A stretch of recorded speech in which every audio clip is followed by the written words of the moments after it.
Como nosso convidado, o orador inscrito, ex-presidente senador Fernando Collor, senador do PTB de Alagoas. E em seguida o senador Racir Gugás.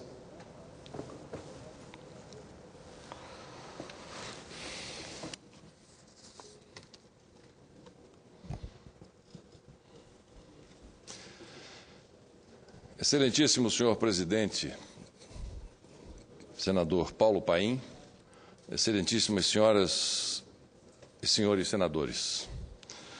Em meu último pronunciamento, senhor presidente, desta tribuna, abordei dois temas que, ao mesmo tempo em que se interligam em prol de um mundo justo e saudável, traz à tona um terceiro e definitivo argumento de extrema oportunidade para se falar hoje.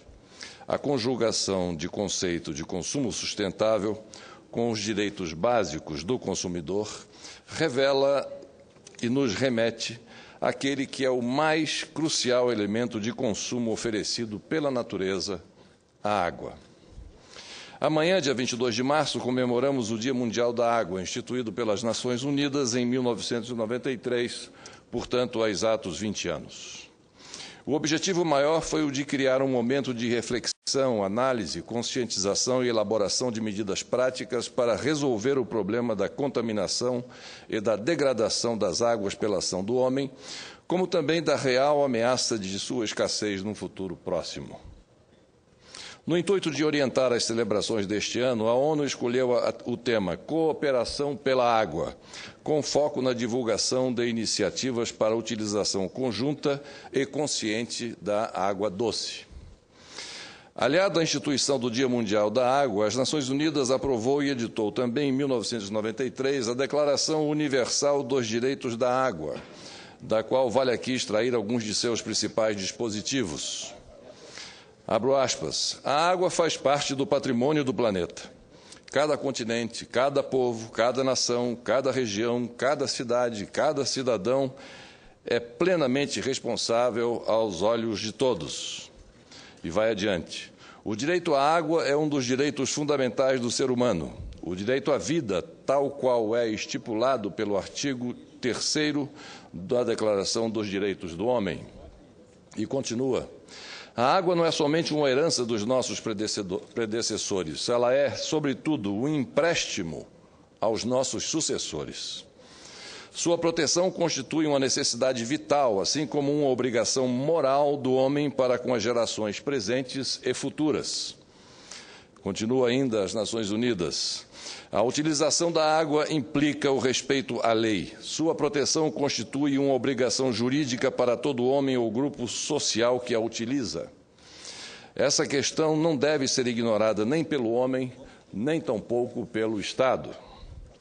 A gestão da água impõe um equilíbrio entre os imperativos de sua proteção e as necessidades de ordem econômica, sanitária e social, encerra as Nações Unidas nesse documento divulgado. Essas afirmações e recomendações justificam-se principalmente pelo fato de que, apesar de 2/3 do nosso planeta ser constituído de água, apenas 0,008% desta água é potável, ou seja, própria para consumo. Foi dentro deste cenário que as Nações Unidas também proclamou, por meio da Resolução 58/217, o período de 2005 a 2015 como a década internacional para a ação, sob o título Água, Fonte de Vida. O foco da iniciativa era o de implementar programas na tentativa de atingir os objetivos acordados internacionalmente sobre questões ligadas à água contidos no capítulo 18 da Agenda 21, nos Objetivos do Desenvolvimento do Milênio e no Plano de Implementação de Johannesburg. O fato, senhor presidente, é que estamos no limiar do término desta década instituída pelas Nações Unidas e as preocupações com os recursos hídricos de nosso planeta continuam. E digo recursos hídricos de forma genérica, senhor presidente, pois, como se sabe, a importância da água vai muito além de um mero conceito de um bem da natureza.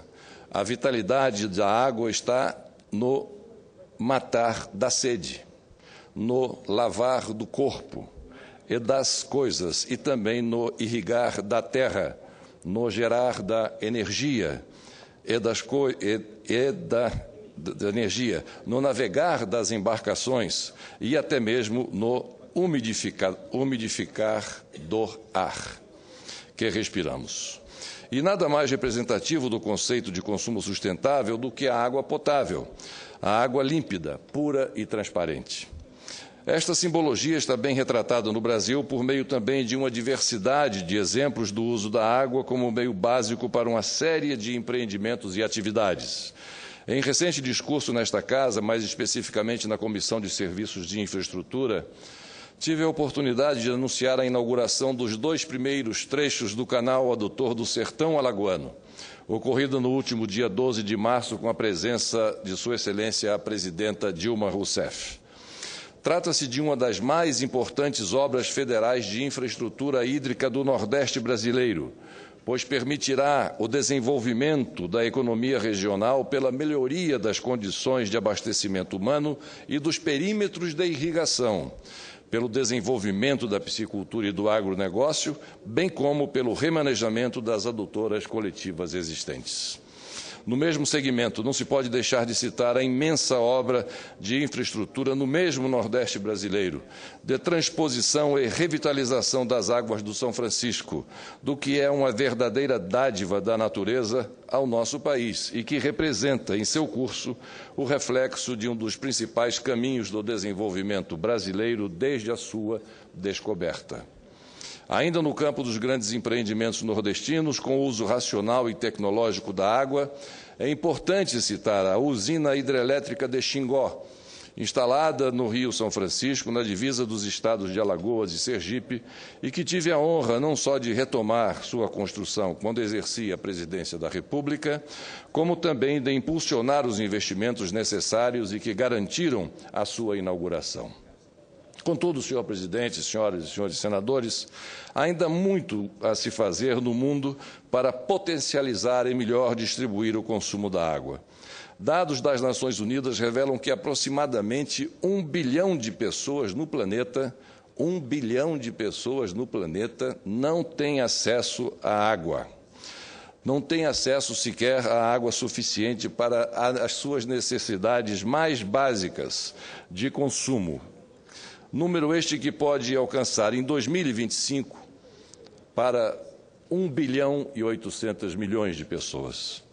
Uma vida digna requer um consumo, é essa estimativa, de 110 litros de água por dia. Mas o que se vê neste quesito é uma acentuada disparidade entre os países. Nos Estados Unidos, a média de consumo diário é de 300 litros por pessoa. Na Europa, 200 litros. No Brasil, 150 litros. Em compensação, na África subsaariana, o consumo fica entre 10 e 20 litros por dia por pessoa. Em suma, senhor presidente, o acesso aos recursos hídricos ainda se mostra desigual e antagônico, como o próprio comportamento dos fenômenos naturais que observamos no planeta envolvendo a água. Ainda vivemos, e ao que tudo indica, isso será cada vez mais frequente, sobre os paradoxos das secas versus enchentes, das nevascas versus o degelo das camadas polares, dos invernos rigorosos em que pese o aquecimento global. E aqui cabe a reflexão sobre as sábias palavras de Montaigne, datadas de quase 5 séculos. A natureza é um doce guia, mas não mais doce do que prudente e justa. Senhor presidente, senhoras e senhores senadores, a solução para todos esses problemas de preservação ambiental aponta para a tomada de medidas urgentes por parte dos poderes públicos. Passa pela conscientização das sociedades de consumo, pela necessidade de uma nova postura e desemboca na certeza de que temos que quebrar paradigmas quando nos referimos ao uso e gestão dos recursos hídricos. Somente assim estaremos alcançando na prática o conceito de consumo sustentável. Pelo lado do poder público, especificamente no Brasil, há de se cobrar, por exemplo, a responsabilidade constitucional do Estado, pois a entrega dos serviços de distribuição de água não pode e não deve ser repassada para o setor privado, que enxerga a população não como usuária de um serviço essencial à vida, mas como uma mera consumidora. Pelo lado da sociedade, há de se tornar mais ciente, por exemplo, quanto à nocividade do desperdício de água e à importância do seu uso com parcimônia e racionalidade. Apenas a título de exemplo, e um singelo exemplo, e que se torna fácil alcançar e compreender o seu significado, num ato simples do cotidiano, como escovar os dentes em 3 minutos, gastam-se com a torneira aberta, durante a escovação, 540 litros de água por mês por pessoa, ao passo que, com a torneira fechada durante a escovação, o consumo é de apenas 60 litros. Vejam a enorme diferença e o desperdício monumental que devemos estar fazendo no planeta todos os dias. Enfim, senhor presidente, senhoras e senhores senadores, o Brasil possui todas as condições de dar exemplos positivos ao mundo, pois temos a maior e mais complexa diversidade de ecossistemas do planeta. Basta citar, já concluo, senhor presidente, basta citar apenas no campo dos recursos hídricos o oceano que nos margeia, os estuários que nos misturam, os lagos que nos espelham e os rios e regatos que nos contornam. São todas fontes que podem se tornar inesgotáveis se exploradas corretamente. Além disso, temos o maior volume de água doce, cerca de 12% de todas as fontes mundiais, e um dos maiores reservatórios de água subterrânea, o sistema aquífero Guarani, de alto valor estratégico pela localização em áreas de grande demanda de água, as regiões sul e sudeste, da parte das regiões também sudeste e centro-oeste. Ou seja, temos a maior quantidade e a melhor qualidade em termos de recursos hídricos. Resta-nos agora saber explorá-los.